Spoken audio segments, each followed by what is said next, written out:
लोहरी की आप सबको ढेर सारी शुभकामनाएं। हमारा ये जो रोड शो है जालंधर अमृतसर होने के बाद अब हम आ गए हैं लुधियाना में, और लुधियाना में यहां पर हमारे ढेर सारे अतिथि हमारे साथ मौजूद हैं। आपको बता दें कौन कौन आज हमारे इस घमासान में हमारे साथ है। सबसे पहले हमारे साथ मौजूद है बीजेपी के बड़े कद्दावर नेता प्रोफेसर राजेंद्र भंडारी जी, स्वागत है आपका। हमारे साथ है कांग्रेस के जनरल सेक्रेटरी पंजाब के फतेह जंग बाजवा जी, आपका भी स्वागत है। हमारे साथ हैं हरीश राय ढांडा जी, शिरोमणि अकाली दल के बड़े जबरदस्त नेता हैं, और हमारे साथ पद्म भूषण हमारे साथ हैं सरदार सिंह जौहल जी, आपका भी स्वागत है। लुधियाना अपने आप में पंजाब में काफी मायने रखता है, ये देखते हुए कि इस बार डीलिमिटेशन के बाद चीजें काफी बदल चुकी हैं। क्या बदल चुका है और लुधियाना पंजाब में क्यों मायने रखता है, आइए देखते हैं।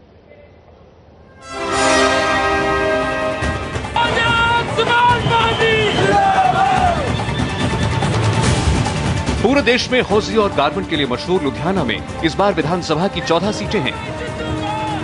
2007 के चुनावों में लुधियाना में 9 सीटें थीं। डिलिमिटेशन के बाद इस बार लुधियाना में 5 सीटें बढ़ गई हैं।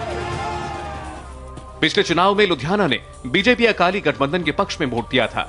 लुधियाना की 9 सीटों में से 5 अकाली दल को मिली थीं, जबकि 2-2 सीटें कांग्रेस और बीजेपी के खाते में आई थीं। लुधियाना की विधानसभा सीटों में Ludhiana east, Ludhiana west, Ludhiana north, Ludhiana south, Dakha, Khanna, Samrala, पायल और रायलकोट हैं, जबकि नई 5 सीटें हैं लुधियाना सेंट्रल, अतमनगर, सहनवाल, जगरांव और किल। लुधियाना की 14 में से 3 सीटें रिजर्व हैं। लुधियाना में हिंदू मतदाताओं की संख्या सबसे ज्यादा 45% है। इसके बाद सिख 30%, 15% दलित, 8% मुस्लिम मतदाता हैं। लुधियाना के लोगों के लिए मुख्य मुद्दे हैं सरकारी टैक्सों के बोझ से दबता गारमेंट कारोबार, शहर से उद्योग का पलायन, ड्रग एडिक्शन की समस्या और राज्य में सबसे महंगा पेट्रोल डीजल। लुधियाना की लड़ाई जीतने के लिए शुरू होता है घमासान लाइव। आइए अब शुरू करते हैं हमारा पहला राउंड। क्या है ये पहला राउंड? ये पहला राउंड एक ऐसा राउंड है जिसमें सवाल जवाब का खेल होगा। ये सवाल हमारे अतिथि एक दूसरे से पूछेंगे, सिर्फ 30 सेकंड में जवाब देना होगा। यहां पर प्रदीप हमारे साथ है, 30 सेकंड के बाद ये गोंग बजा देंगी। 30 सेकंड में जितने भी नेता हैं एक दूसरे से सवाल पूछ सकते हैं। एक सवाल, सवाल का जवाब और फिर एक सवाल। आइए देखते हैं हमारा ये पहला राउंड। सबसे पहले मैं आऊंगा फतेह जंग जी के पास। आपसे हम जानना चाहेंगे कुछ सवाल, आप जो पूछना चाहेंगे।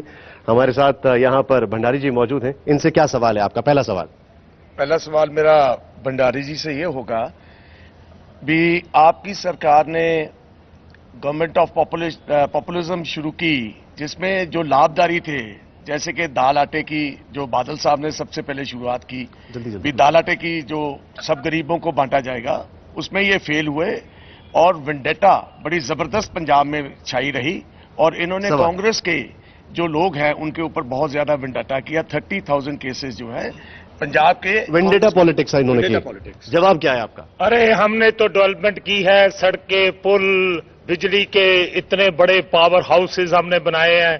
सेहत के मामले में 108 एम्बुलेंस, चलता फिरता हॉस्पिटल, और एजुकेशन में जो 14th प्लेस पे था पंजाब। वेंडेटा पॉलिटिक्स का जवाब नहीं दिया? नहीं, उसका भी जवाब देता हूं। वेंडेटा कांग्रेस का पॉलिटिक्स है, बीजेपी और एसएडी का कभी नहीं रहा।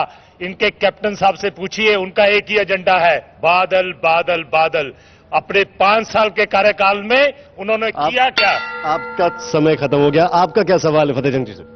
फतेह जंग जी से मेरा सीधा सवाल ये है कि सेंट्रल सरकार ने जो 2G स्पेक्ट्रम, ये कॉमनवेल्थ घोटाले, इतने भ्रष्टाचार किया, उसका क्या जवाब है इनके पास? जवाब देखिए, मैं सबसे पहले भंडारी जी को यह कहना चाहता हूं भी, जो भी सरकार है, चाहे वो कांग्रेस की है, चाहे वो बीजेपी के अकाली की है, सरकार का काम यह है भी, अगर कोई भ्रष्ट कोई लीडर है तो उसको जेल में सलाखों के पीछे भेजे और लोगों के सामने उसका चेहरा नंगा। केंद्र सरकार ने करप्शन नहीं किया। केंद्र सरकार ने अगर किसी के ऊपर आरोप लगे, चाहे वो राजा जी थे, उनको अंदर जेल में भेजा, उनके साथियों को जेल में भेजा। हम तो ये पूछना चाहते हैं भी, बीजेपी अकाली सरकार के अंदर।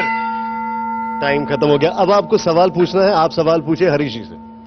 क्या सवाल है आपका? हरीश जी, मैं आपसे एक सवाल पूछता हूं भी, भंडारी जी ने जिक्र किया भी पंजाब में बहुत सारी आपकी मेडिकल जो है आपने सेवाएं दी, 108 वैन चल रही हैं। पंजाब मालवा का क्षेत्र कैंसर के बीच में डूबा हुआ है। और मुझे अफसोस के साथ कहना पड़ रहा है सवाल। कि मिसेस बादल, जो आप खुद कैंसर की मरीज थी, उसके लिए आप क्या बातें करते हैं? पंजाब को क्या बेवकूफ बना रहे हैं आप लोग? हरीश जी, पंजाब से आप झूठ बोल रहे हैं। भाई साहब को बताऊंगा कि 2 कैंसर हॉस्पिटल खुल चुके हैं, एक एसएएस में और एक बठिंडा में, और ये दोनों एक ही साल में खुले। आप बात हवा में मत कीजिए, तथ्यों की बात कीजिए। आपके पार्टनर रह चुके हैं सरदार सिंह जी हमारे साथ हैं, क्या सवाल पूछना चाहेंगे आप? मैं पूछना चाहूंगा कि मनप्रीत जी बहुत बड़ी बड़ी बातें करते हैं, एजुकेशन में बहुत ज्यादा इन्वेस्टमेंट की बातें करते हैं। पहले फ्री वाइब्स के उल्ट बोलते थे, अब उसके साथ थोड़ा जल्दी करते हैं। मैं इनसे पूछना चाहूंगा, क्या ये डमी बजट देके बताएंगे कि ये मूर्ख बनाने का काम ही रखेंगे? डमी बजट, आप तो जबरदस्त इकोनॉमिस्ट भी हैं। डमी बजट का सवाल ही पैदा नहीं होता। हमारे पास प्रोग्राम है जिससे हम जो आमदनी है, जो टैक्स की जो इवेजन है जो अब हो रही है with the requirements of the जो पार्टीज के साथ पार्टीज वो बंद करेंगे, और जो हम एक्स्ट्रा टैक्स नहीं लगाएंगे उसको रैशनलाइज करेंगे। इस पैसे को जो है बजट की इंप्रूवमेंट करेंगे, और इसका कोई इसमें डमी का तो सवाल ही पैदा नहीं होता। आपका हरीश जी से कोई सवाल? हरीश से पूछता हूं कि मैं 10 साल कांग्रेस ने और 10 साल बीजेपी और अकालियों ने जो रूल किया है, इसमें आपने 78,000 करोड़ का कर्जा इस स्टेट के ऊपर चढ़ा दिया है। आप 5 साल किस काम के लिए और मांग रहे हो कि ये कर्जा तो काफी नहीं है? आपके पार्टनर रह चुके हैं, बोल रहे 5 साल किसके लिए मांग रहे हैं आप तो इकोनॉमिस्ट हैं। इन भाई साहब को बोलूंगा कि 54 लाख करोड़ का कर्जा सेंटर का है, जीडीपी के 56% है। पंजाब का 42 से उतर के 34 पे आया है, और ये institutional loan run by reserve bank of India है। ये कर्जा कौन सा कर्जा है? This is allowed by government of India. Small savings का कर्जा है या इंस्टीट्यूशनल कर्जा है? और वर्ल्ड बैंक का जो कर्जा वो महज 7% है। अभी तक वो जवाब आपका क्लियर नहीं हो पाया। जो सवाल उन्होंने पूछा था आपसे, सेंट्रल की जो आप लोगों ने जिस तरीके से गड़बड़ किया, धांधली की, क्या सवाल है आपका फतेह जंग से? फतेह जंग जी से मैं सवाल करना चाहता हूं। फतेह जंग जी, आपके सेंटर के नियुक्त किए हुए लीडर कैप्टन अमरिंदर सिंह डंडे से बाहर निकल के कभी एजेंडे की बात करेंगे कि नहीं करेंगे? डंडे से बाहर निकलकर एजेंडे की बात कब करेंगे? बात ऐसे है, कैप्टन अमरिंदर सिंह जी ने 2002 से 2007 तक राज किया, पंजाब को एक स्वच्छ राज दिया, जिसमें 5 हमने फसलें उठाई, गेहूं की और पैडी की, वीट की और पैडी की, और कभी भी फार्मर को मंडी में रुलने नहीं दिया। और पहली बार है ये गवर्नेंस की बात करते हैं, हम खुद कहते हैं भी कैप्टन अमरिंदर जी जैसा कोई साफ सुथरी गवर्नेंस नहीं दे सकता। और जो करप्शन इस बार बादल जी ने की। टाइम खत्म होता है, लेकिन यहां पर हमारे जितने भी दर्शक हैं, कितने अभी तक कांग्रेस के जवाबों से संतुष्ट हैं? हाथ उठाएं अपना। बहुत कम लोग संतुष्ट हैं यहां पर। कितने अभी तक बीजेपी और अकाली के जवाब से संतुष्ट हैं? और कितने लोग पीपीपी के जवाब से संतुष्ट हैं? अब हम चलते हैं अपने दूसरे सेगमेंट में, और यह है जनता मांगे जवाब। सीधे चलते हैं जनता के पास। यहां पर कुछ लोग मौजूद हैं हमारे साथ, उनसे बातचीत करते हैं। आपने हाथ खड़ा किया, क्या सवाल है आपका? मेरा भंडारी जी से सवाल है। आपको याद कराने के लिए मैं बोल रहा हूं कि 5 दिसंबर 2009 को लुधियाना में एक गोलीकांड हुआ था आपके सरकार में, अब भी आपको याद है। उल्टा आपने वो मतलब डेरेकवाद को बढ़ावा दिया, और दूसरा आपने जो सिख शहीद हुआ उसकी इंक्वायरी क्या करनी थी, उल्टा आपने उन पे ही हम लोगों पे पर्चा कर दिया जो वहां पे मौजूद थे। आपने इंक्वायरी के बजाय उनके ऊपर ही पर्चा कर दिया, आपके ऊपर ही आरोप लगाया। ये सरकार की बात कर रहे हैं, मेरी बात नहीं कर रहे। जो सरकार में नहीं सरकार में ही हूं, लेकिन वो मुझसे पूछ रहे थे। मैं सरकार में होम मिनिस्टर नहीं हूं, लेकिन फिर भी मैं बताऊं, जितना पंजाब में इतने 5 सालों में शांति और भाईचारा रहा है, सरदार प्रकाश सिंह बादल के शासनकाल में कभी पंजाब में ऐसा माहौल देखने को नहीं मिला। आपको लगता है भाईचारा रहा, शांति और भाईचारा? मैं भंडारी जी से ये पूछना चाहूंगा भी आपके शहर में एक तहसीलदार हुआ थे मिस्टर बेनीवाल, उनको पीटा गया दफ्तर में जाके, क्या इंसाफ दिया आप लोगों ने? भाई आप तो, उनको इंसाफ क्या है? पुलिस ने उस व्यक्ति को अंदर किया। आप जवाब दीजिए। कैप्टन अमरिंदर सिंह ने पीएयू में जाकर हमारी बेटियों पर लाठीचार्ज करवाया, उसका क्या जवाब है आपके पास? आप बेटियों की बात कर रहे हैं। बादल साहब के राज तो रोज ही सड़कों के ऊपर बेटियों को लाठियां मार रहे हैं। एक लड़की को थप्पड़ मारा एक सरपंच ने। और सीधे कुछ लोग सवाल पूछे। एक मिनट आपके पास चलते हैं, आप आगे बैठे हो, बताइए। मैं पुलिस डिपार्टमेंट की बात करना चाहता हूं। पंजाब में पंजाब सरकार ने पिछले 5 साल में आम जनता को तो लूटा, पंजाब पुलिस को लूटा। मैं एक बात बताना चाहता हूं, यहाँ पे 25/5/2010 को होम सेक्रेटरी पंजाब ने डीजीपी को नोटिंग की कि जो डीएसपी प्रमोट करने हैं उसमें उन लोगों को आगे लाया जाए जो इंस्पेक्टर पिछले 10 साल से 15 साल से काम कर रहे हैं। हरीश जी, आप तो बार काउंसिल के प्रेसिडेंट रह चुके हैं पंजाब के। अगर बात की जाए कि पंजाब यहाँ पर तो पुलिस को लूटा गया, मेरे को समझ नहीं आया ये लूटने की बात कैसी की, लेकिन बता देना चाहता हूं अपने भाई को कि ये जो बात कर रहे हैं ये मामला हाई कोर्ट में निलंबित है। हाई कोर्ट ने ऑर्डर किए, उनकी दिशा के अनुसार प्रमोशंस की गई हैं। पंजाब में 15 साल के बाद पहली बार पुलिसकर्मियों की प्रमोशन हुई है। हेड कांस्टेबल्स बने, इंस्पेक्टर्स बने, डीएसपीज बने।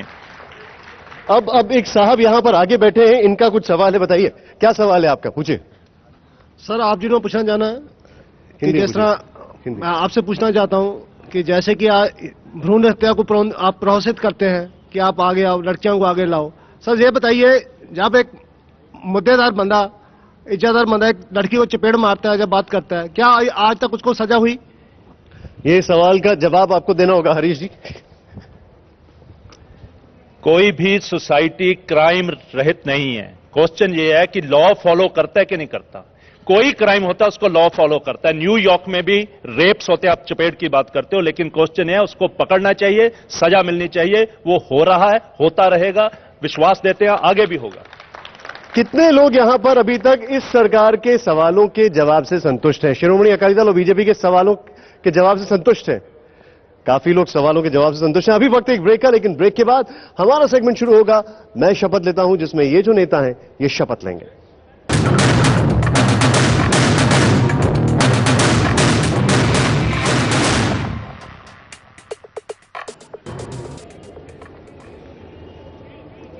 तो ब्रेक के दौरान यहां पर हमने देखा जनता बड़ी आतुर थी कुछ सवाल पूछने के लिए, और बड़े करारे सवाल हैं। आपका क्या सवाल है, किससे? मेरा सवाल है कांग्रेस से कि 2G स्पेक्ट्रम में जो अंदर किए हैं राजा वगैरह, वो तो सुप्रीम कोर्ट ने किए हैं, आपने तो सुप्रीम कोर्ट के डंडे पे किए हैं। पंजाब सरकार ने right to service act pass किया है करप्शन को खत्म करने के लिए। आपने करप्शन को बढ़ावा देने के लिए जन लोकपाल बिल का सत्यानाश कर दिया। अगर पास भी बड़ा सवाल है, आपने करप्शन को लेकर कुछ भी नहीं किया, जन लोकपाल बिल का सत्यानाश कर दिया।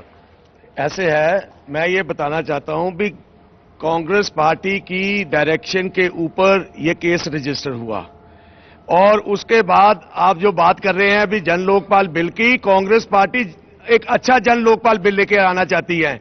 हम आपको यकीन दिलाना चाहते हैं भी हम करप्शन को टोटली एरेडिकेट करना चाहते हैं, और सारे लोग लोगों के साथ हैं भी। हमने ये भंडारी जी कुछ कह रहे हो? ये भ्रष्टाचार, देखिए कांग्रेस और भ्रष्टाचार सिनोनिमस टर्म्स हैं। ये जो बात करते हैं लोकपाल बिल की, पहला जो लोकपाल बिल लेके आए थे बड़ा नरम सा, जब अन्ना जी ने एजिटेशन की तो थोड़ा सा बढ़ाया। अब भी पार्लियामेंट में बीजेपी और सहयोगी दल कहते हैं तकड़ा लोकपाल बिल लाइए, मजबूत लाइए, हमें कोई चिंता नहीं। हमारे पंजाब में एक कहावत है, नंगा पुत चोड़ा नच्चे। असी साफ सुथरे लोग हैं, टाइट ले आओ लोकपाल बिल, असी तैयार हैं फेस करने। करप्शन आपके लेवल पर सेंटर में ज्यादा है? ऐसे है, मैं दाद देता हूं इनके साफ सुथरे लोगों की। पंजाब में बच्चा जानता है केबल, रेता, शराब, ये सारे बादलों के किए हुए कब्जे हैं। ट्रांसपोर्ट, ये किस करप्शन की बात करते हैं? मुझे तो शर्म आती है ऐसे लोगों से जो खुद बोलते करप्ट हो और बोलते दूसरे क्या कर रहे हैं। और ये अपनी तरफ पहले अंदर को झांके, अंदर को। यहां पर आपको जवाब देना होगा, बताइए। 2 क्रिमिनल केस फेस कर रहे हैं कैप्टन अमरिंदर सिंह, और जो रेता का लुधियाने का माफिया है पहलवान, उसको आपने टिकट से नवाजा है। आप क्या बोलते हैं बात ये? सबसे बड़ी करप्शन की मां कांग्रेस है, आप क्यों नहीं तस्लीम करते? क्यों आपने माफिया डॉन को टिकट दी लुधियाना में, पहलवान को? बताइए कौन? मुझे पहली बात तो ये है, माफिया डॉन किसकी बात कर रहे हैं? रेता आपकी सरकार चला रही है। केबल के ऊपर टोटल कब्जा किया हुआ है सुखबीर सिंह बादल ने। कोई चैनल नहीं इधर चलने देते सिवाय पीटीसी के अलावा। और बात करते हैं ये बजरी रेते, किसको नहीं पता भी इसमें मजीठिया और सुखबीर सिंह बादल का पूरा हिस्सा है। और ट्रांसपोर्ट की बात क्यों नहीं करते, जिसमें सुखबीर सिंह बादल जो आज से 5 साल पहले जिसकी 50 बसें थी और आज उसका 250 बसों का फ्लीट है, ये किसको बेवकूफ बना रहे हैं? आप लोगों को मूर्ख बना रहे हैं। देखिए, 1200 करोड़ का रेवेन्यू शराब का था, आज 2400 का हो गया, इसको ये लूट बताते हैं। 13 करोड़ का रेते का रेवेन्यू था, आज 100 करोड़ का हो गया, उसको ये लूट बनाते हैं। तीसरी चीज इन्होंने की ट्रांसपोर्ट की, वो तो आपने हाई कोर्ट का भी दरवाजा खटका के देख लिया, वहां पे भी कुछ नहीं मिला। क्वेश्चन ये है कि अगर कोई बिजनेस करता है तो वो क्या आपके हेनरी साहब ने बसें नहीं डाली हुई जिनको आपने टिकट दी है, क्या वो काम नहीं करते? सरदार सिंह जी, तो उसके ऊपर आप इल्जाम लगाओ। सरदार सिंह जी कुछ कह रहे हैं। शुक्र है तो मैंने भी पूछा जी। जिस पार्लीमेंट ਦੇ ਵਿੱਚ 159 ਕ੍ਰਿਮੀਨਲ ਬੈਠੇ ਹੋਣ, ਉਹ ਪਾਰਲੀਮੈਂਟ ਕਦੇ ਵੀ ਸਟਰੋਂਗ ਰੋਕਪਾਲ ਪਾਸ ਨਹੀਂ ਕਰ ਸਕਦੀ। ਇਸ ਹਮਾਮ में सब नंगे हैं। ਇਹਨਾਂ ਦੇ ਕਾਂਗਰਸ भी करप्ट है, अकाली भी करप्ट है, बीजेपी भी करप्ट है और ये कदे भी लोकपाल सार्थक कदे अप्रूव नहीं कर सकते। आप पावर में नहीं है इसलिए आप करप्ट नहीं है? नहीं, पावर में आएंगे तो देखोगे, पावर में करके देखो, पहले इल्जाम लगाने का तो मतलब कोई नहीं। बताइए। इनका लीडर भी अकाली था, मनप्रीत जी।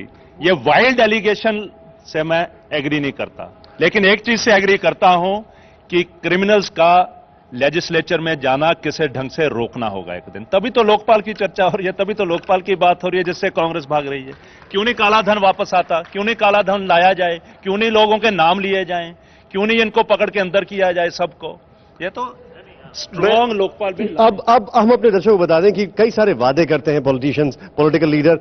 अब बात करते हैं, आप क्या शपथ लेते हैं? वेरी क्विकली, आपकी 2 शपथ। पंजाब के अगर कांग्रेस की सरकार आती है तो हम एक साफ सुथरा राज्य देंगे, किसानों के प्रति अच्छा सोचेंगे, फूड प्रोसेसिंग इंडस्ट्री लाएंगे और ज्यादा से ज्यादा हम लोगों को जो पावर डेफिसिट है वो लाने की कोशिश करेंगे। पंजाब को हम एक अच्छी स्वच्छ सरकार देंगे। आपकी 2 शपथ। मैंने 56 साल अपने जीवन के ईमानदारी से, नेक दिली से गुजारे हैं। वो बिल्कुल ऐसा रहूंगा, लोगों की सेवा करूंगा और पंजाब में जो डेवलपमेंट प्रोसेस चल रहा है, जो लोगों की भलाई के कार्यक्रम हो रहे हैं, उसको एक्सेलरेट करेंगे, उसको गति देंगे। ये इनकी शपथ है। और अब बात करते हैं हम अपने एक रैपिड फायर राउंड की, जिसमें सच बोलो सच। ये है अब नेताओं से हमारा सवाल। सबसे पहले मैं आऊंगा सरदार सिंह जी के पास। आप बोल रहे थे कि बोलने का मौका नहीं दिया, अब आपके पास काफी मौका है। मेरा पहला सवाल, पीपीपी इन चुनावों में खेल बिगाड़ू पार्टी बनेगी या एमएलए जुगाड़ू पार्टी? ये पीपीपी इस खेल में पीपीपी अपनी गवर्नमेंट बनाएगी। आप जाने माने इकोनॉमिस्ट हैं, महंगाई पर कौन काबू पा सकता है, एक अर्थशास्त्री या एक नेता? आप बताइए। दोनों मिलकर। दोनों मिलकर। हरीश जी हमारे साथ हैं। हरीश जी, आपके लिए सवाल। आप सिटिंग एमएलए हैं, इस बार पार्टी ने आपको टिकट क्यों नहीं दिया? आपकी छवि खराब थी या आपके हार जाने का डर है? मेरी टिकट गठबंधन में बीजेपी को चलेगी। मेरे भाई साहब खड़े हैं, वो लड़ रहे हैं और मैं छोड़ के पार्टी आजाद नहीं खड़ा। 40 की बारात कांग्रेस के पास है, हमारे में नहीं है। आपके हिसाब से प्रकाश सिंह बादल किसको ज्यादा प्यार करते हैं, बेटे को या परिवार को? जनता को। तो आपने देखा कि किस तरीके से इनके सवाल जवाब थे। यहां पर नारेबाजी भी हो रही है। हमारा ये जो रोड शो है, अब ये रोड शो 3 जगह से होकर अब गुजर रहा है। पटियाला, हम पटियाला जाएंगे और कल आपसे फिर मिलेंगे। अभी एक बार फिर हमारे सभी दर्शकों को लोहड़ी की ढेर सारी शुभकामनाएं।